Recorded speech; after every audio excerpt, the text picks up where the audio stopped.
सौभाग्य की एक बात यह कि जब वोट बंटने का खतरा होता है इलेक्शन में तो जातियों में न बंटने के भाषण दिए जाते हैं, लेकिन बाकी सब मामले तो वैसे ही चले जा रहे हैं।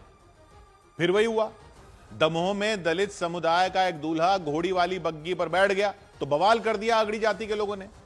और किस पर हमला कर दिया? बग्गी के मालिक पर। और बग्गी के मालिक पर तो किया ही, घोड़ी को भी नहीं छोड़ा। बग्गी के मालिक को मारा, उसकी बग्गी तोड़ दी, घोड़ी को बुरी तरह मारा। क्यों?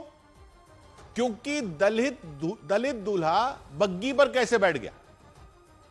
और फिर नारे लगाएंगे एक हैं तो सेफ हैं। किससे सेफ हैं?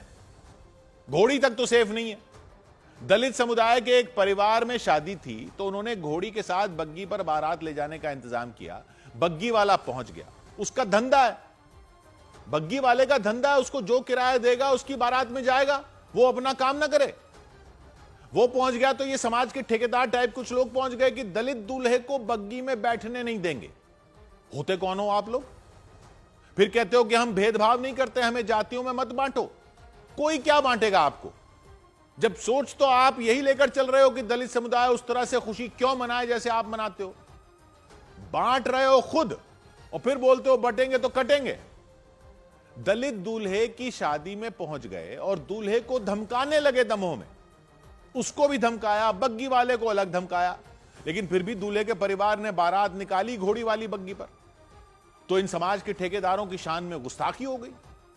शादी से लौटते वक्त उन्होंने बग्गी वाले को मार दिया, उसकी बग्गी तोड़ दी, घोड़ी को मारा। अगर आपने अपने आप को अगड़ी जातियों के झंडा बरदार कहने वालों से ही वंचित जातियां सेफ नहीं है, तो किस मुंह से कह रहे हैं उनको एक होने? एक हैं तो सेफ हैं। ये ऊंच नीच की बीमारी खत्म करो तब तो एक हो। जाति के नाम पर गुंडागर्दी खत्म हो तब तो एक हो। और ये कोई पहली बार तो हुआ नहीं जो दमोह में हुआ। गुजरात में भी कुछ दिन पहले ऐसा ही हुआ था, जबकि छतरपुर में एक बारात में दूल्हा खुद पुलिस वाला था और बाकी पुलिस के साथी आ गए थे बारात में, तो बारात निकल पाई थी। लेकिन यह हकीकत है कि यह होता रहता है। दलित समुदाय और किसी अगड़ी जाति के परिवार में शादी होना तो दूर की बात है, ऐसे लोग तो घोड़ी पर नहीं बैठने देते। ठेका ले रखा है आपने रस्मों का। कोई दलित उस तरह से खुशी भी नहीं मना सकता जैसे आप मनाते हो। फिर कहते हो आरक्षण अब तक क्यों चल रहा है जब सबको सब अधिकार मिल गए हैं आजाद भारत में। कहां मिल गए हैं अधिकार? संविधान में ही तो मिले हैं। जमीन पर तो ऐसे गुंडे घूम रहे हैं जो ये मानते हैं कि दलितों को बारात निकालने तक का अधिकार नहीं है, और ऐसे बुजदिल हैं कि दूल्हे को नहीं मार पाए तो घोड़ी को मार रहे हैं, गरीब बग्गी वाले को मार रहे हैं, उसकी बग्गी तोड़ दी कायरों ने।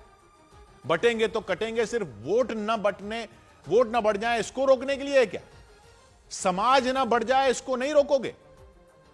बाकी लोग तो बाद में बांटेंगे, पहले तो ये बांट रहे हैं अपनी हरकतों से। इनको तो काटो, इनको तो सीधा करो। बारात नहीं निकलने देंगे, इनकी बारात निकालो पहले तो पूरे इलाके में, ताकि बाकी भी सब सबक लें। बारात निकालो, बैंड बजाओ इनका। 100 बात की एक बात।